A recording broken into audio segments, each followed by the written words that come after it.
কুলাঙ্গার ছেলে বাড়িতে থাকার চাইতে না থাকাও ভালো। এই খবরদার তুমি কাছে আসবে না। যেই বাড়ি থেকে এই রহমতুল্লাহরে অপমান করে বাইর করে দেয়, তুই সেই বাড়ির দিকে কিভাবে তাকাবি? তুই এইভাবে আমারে অপমান করলি।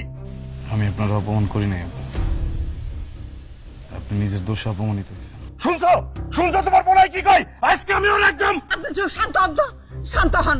রহমতুল্লাহর সম্মান, রহমতুল্লাহর দাম কি লেগে আব্বা? আর কারো সম্মান নেই, আর কারো দাম নাই? সব কিছু আপনি শেষ করছেন, সব আপনার দোষ। নাজমুল, ওরে নিয়ে যা তো, নিয়ে যা। আর তুই দাঁড়া আসো সেন, তুই যা।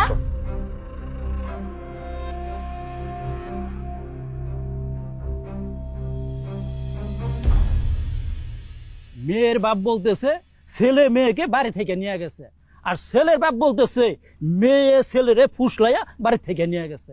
কিন্তু আপনারা এইভাবে কাদা ছেড়াছেড়ি করলে এই বিষয়টা তো সমাধান হইব না। আপনারা হইছেন সমাজের গণ্যমান্য ব্যক্তি, আপনাকে দুই পরিবার হইতে সম্মানহানি হইতেছে।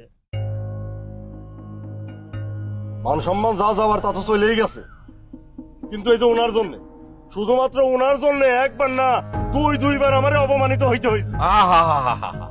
আর সে আর তার ছেলে তো আমাকে মান সম্মান খুব উপরে উঠে দিছে। ফাজিল একটা পরিবার। ওই আমি ফাজিল, তুমি ফাজিল মিয়া, তোমার পুরো পরিবার ফাজিল। মুখ সামলায় কথা বলতে হবে। তুমি মুখ সামলায় কথা বলবা। হ্যাঁ, আরে বড় বড় কথা কয়। আরে আপনারা কি শুরু করছেন? হ্যাঁ, পোলাপানের বিচার করতে এই সাথে আপনাকে বিচার করুন লাগবো? হ্যাঁ, পোলাপান একটা ভুল করছে, এইটা সমাধান কিভাবে করা যায় সেইটা নিয়ে আমরা চিন্তা ভাবনা করি। চিন্তা ভাবনার কিছু নাই। এই বেটার একটা ছেলেও যেন আমার বাড়ির ত্রিসীমানায় আমি না দেখি। আমি আগামী 7 দিনের মধ্যে আমার মেয়ের বিয়ে দিয়ে দিই।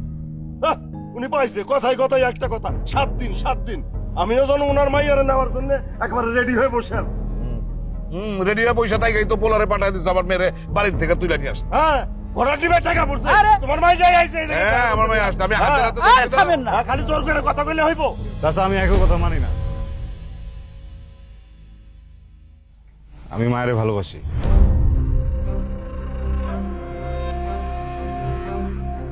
ভাই কিসের ভালোবাসি? হ্যাঁ, কিসের ভালোবাসি? আজকে তোর বাড়িতে নিয়ে গিয়া এমন কাজ করুন না, তোর ভালোবাসা বাইর করে দেব। আরে আপনি থামেন তো। হ্যাঁ, ছেলে কি কইছে এটা তো শুনলাম, ওই অনে মায়ের কথাটা শুনি। আর মায়ের কথা শোনার কি আছে? আমি যেটা বলবো সেটাই সিদ্ধান্ত। এই লোকের পরিবারের সাথে আমার কোনো মায়ের বিয়ে হবে না। না, এই, আমি তোমার পরিবারে বিয়ে দেওয়ার জন্য রেডি হয়ে আছি। আরে চুপ করেন, কথা কই মিয়া, ফাজিল একটা। চুপ করেন আপনারা। একবারে মায়ের কথাটাই তো শুনতাম পারলাম না। মা মায়া, তুমি কও তো ঘটনাটা কি করছে? আরে! আরে! মাগো, মামা, বিষ খাওয়াইছে।